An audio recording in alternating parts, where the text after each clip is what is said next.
Hello YouTube, to your pal Two-Wheel Maniac, and today we're doing some routine car maintenance. I know this is really a two-wheel channel, but I don't know, not all of us can live in an area where two wheels is the only option. So today we're going to change some brake pads on a 2008 CRV. So I got the proper tools. We got the welder, the angle grinder, the chop saw. Oh wait, that's for a different project. We got tire iron, we got jack stand, we got all the sockets we're going to need. This is a pretty straightforward thing, so let's get started. Safety first, wheel chock. Step 2, make sure you don't have any wheel locks. If you do have a wheel lock, make sure you have the key, and then take off your nuts. So now they're loosened. So, now that we loosen them, step 4, jack up your car. Consult your owner's manual for the hard points. Gotta make sure you get the wheel off the ground. Now that we jacked up the car, use the jack stand for safety. Now we take off the wheel. Watch your fingers between parts. Now, we want to do a visual inspection. One of the things that we want to check is the surface of the rotor. We have a little indentation from the pads wearing down on the metal, but I run my fingernail and it's really smooth. You don't feel anything. So, that means these pads are still good. Make sure everything looks good, do a visual inspection, and from what I can tell, everything does in fact look good. So, let's go back to taking off the caliper here. There are 2 bolts here that we're going to pay attention to. The top one here and the bottom one here. That's what holds this assembly together. This right here is something you might want to invest in. These rails have little stubs on them to hold your sockets. They come in different sizes. These are 3/4 inch drive size. They make them in 1/2 inch, 1/8 inch, and in 1 inch drives. They come in pairs. They're about $3 a pop at your local Harbor Freight.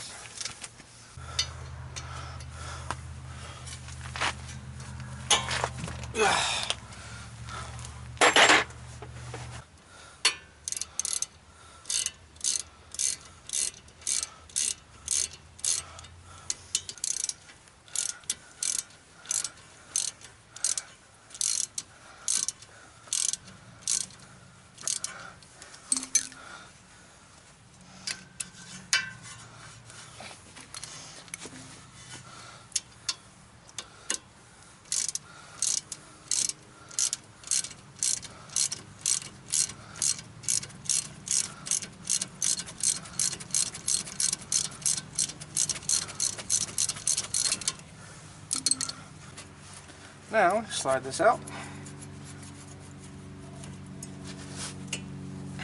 We inspect for any damage, any leaks. Everything looks good. Now, you do not let this hang from the brake line. That's bad. Find a place where it'll rest. Now what we do is we pry the brake pads up. These have shims on them. Let's see. So we slide them out, like so. They are in a little retainer, little clips. And voila. Now, the reason why we're doing this is there was some squeal.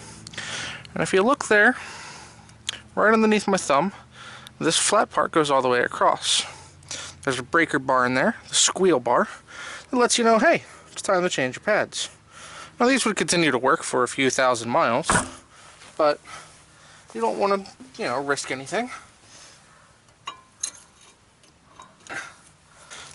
So now remember, the one on the back had the tab,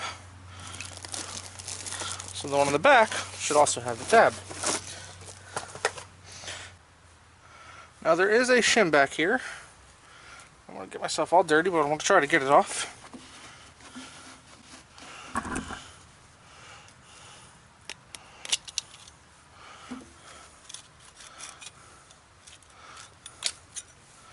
Voila.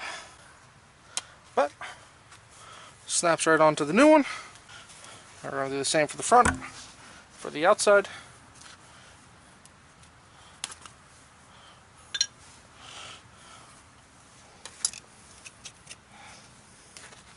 Again, they just clip into place. Now we take them.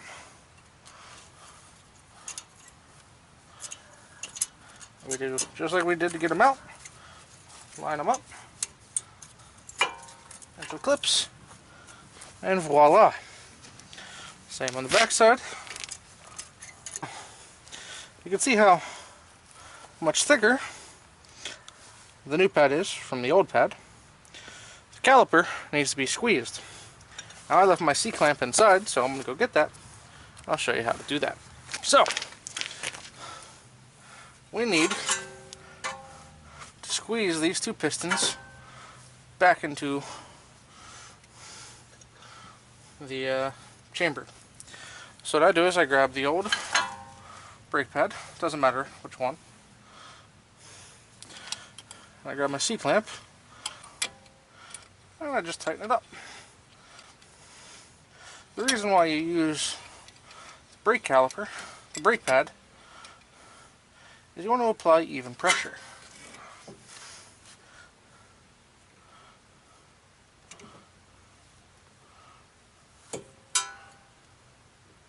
You go slow. This is a hydraulic system. You don't want to flood the lines, cause pressure where there shouldn't be any.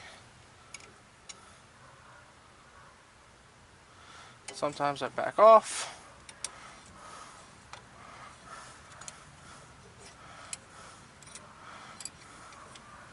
Go to the other side here because I have this cable in the way. Now they're fully compressed. Put back down.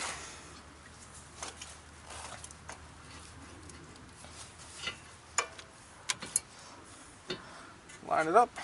These are springs up at the top where those bolts went. You know, might need to compress them.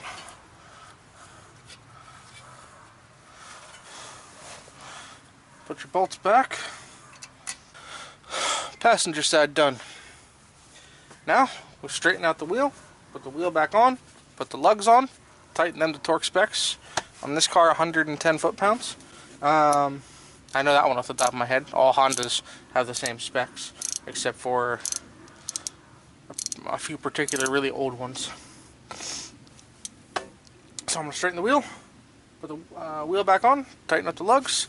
Then we're going to hop over to the other side, but you guys don't want to watch me do that all over again. So I'm going to do this in speed. I'm going to speed it up, roll the credits. Till next time, guys, your pal Two Wheel Maniac, working on 4 wheels today. Silly cagers. Be sure, you know, if you guys like this, you made it this far, hope that you learned something, please click the like or the subscribe button. It really means a lot to me. I'm going to have a whole bunch of new content coming up. You guys saw the other project. There's going to be a whole bunch of stuff going on, assuming I still have enough daylight. If not, today's Saturday, I have all day tomorrow. So, peace out, y'all.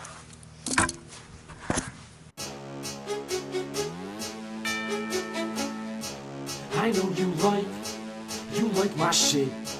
I know you like my shit. I know you like, so like my shit. This is a PS Records production.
sorry about that. My camera died while I was doing the other side. But there's one more important thing that I want to show you guys. It's now that you've replaced the brakes, you have to remember you also compressed the brake pistons. So what you have to do is you actually have to, and we'll try to show this, keep pressing the brake until you get some good brake feel. And after a while, you know, when you first start, it's really spongy, really soft. And then it starts to get a little firmer when the car's running, so you can really good. So that is that. So anyway, this is Two Wheel Maniac. If you made it this far, please hit that like button, hit that subscribe button. Until next time, keep it classy. There's a new saying that I want to try to work in now. Stay hungry and stay foolish. Blah.